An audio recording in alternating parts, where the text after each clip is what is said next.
آج آپ موبائل اور ٹی وی میں سنتے ہیں کہ بلا جگہ دہشت گردی ہو رہی ہے، بلا جگہ دہشت گردی پھیلانے کے لیے پولیس کی جا رہی ہے۔ آج دہشت گردوں نے اتنی جگہوں کی جانیں ضائع کر دی، اسے حملہ برباد کر دیے،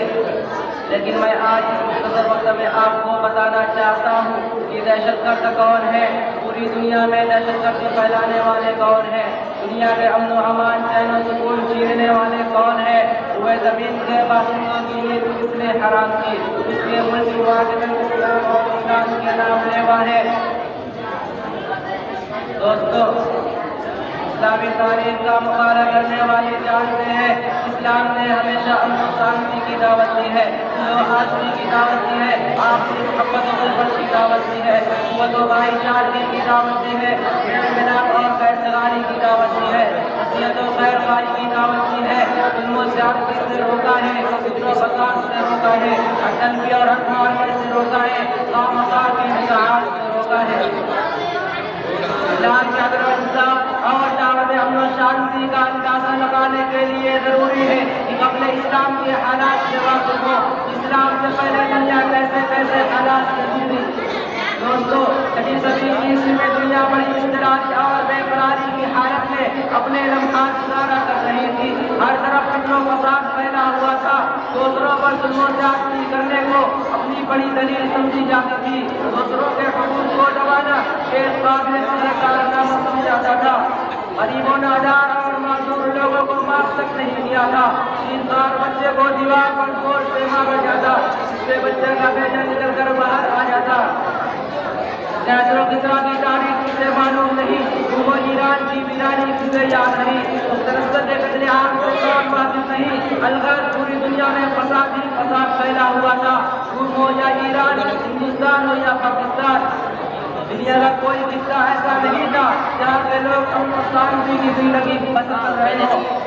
اس حالات کو بیان کرتے ہوئے قرآن نے کہا ہے ظہر الفساد فی البر والبحر بما کسبت ایدی الناس۔ ایسے خطرناک اور تاریخی حالات میں اسلام کا ظہور ہوتا ہے اور اس مضر و بچاری دنیا کو حقوق انسانی کا پیغام سناتا ہے، صلح آزادی کا پیغام سناتا ہے۔ اسلام کہتا ہے صلح جنگ سے بہتر ہے، چاہے کچھ ہو۔ صلح حدیبیہ کی تاریخ کسے یاد نہیں، مسلمانوں کو کس طرح صلح صبر میں روکا گیا، ان پر ظلم و زیادتی کی گئی۔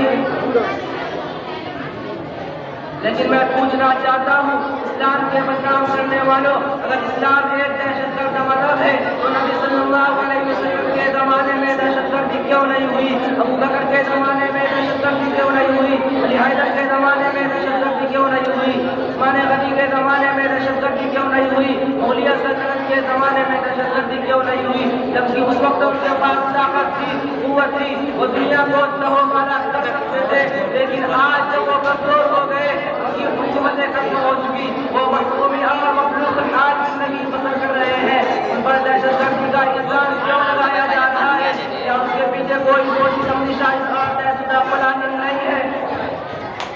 روئے زمین کے مسلمانوں نے خون سے گولیاں کھیلی گئی، ان کی آب سونے سے لی گئی، ان کے دامن حیا کو تار کیا گیا اور کیا جا رہا ہے، لیکن کہیں سے اس کی بندش اور روک تھام کی آواز نہیں اٹھ رہی ہے۔ میڈیا میں یہ کبھی نہیں کہا جاتا کہ ان پر ظلم و زیادتی ہو رہی ہے، ان کے حقوق پامال کیے جا رہے ہیں، مسلمان عورت کی نسبت کو پامال کیا جا رہا ہے۔ اب بتاؤ اسلام پر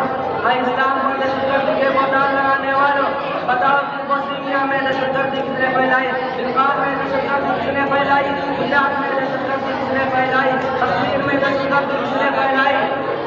فلسطین میں دہشت گردی کس نے پھیلائی، سرزمین فلسطین کا چپا چپا گوسا گوسا مسلمانوں کے خون سے رنگین ہے، ہزاروں مائیں بیوہ ہو چکی، ہزاروں بچے یتیم ہو چکے، لیکن میں بتانا چاہتا ہوں کہ اے نامنیات کرنے والوں، اگر تم دنیا میں امن و امان قائم کرنا چاہتے ہو تو خود دہشت گردی کرنا چھوڑ دو، دنیا میں امن و امان قائم ہو جائے گا، لوگ امن و شانتی کی زندگی بسر کریں گے۔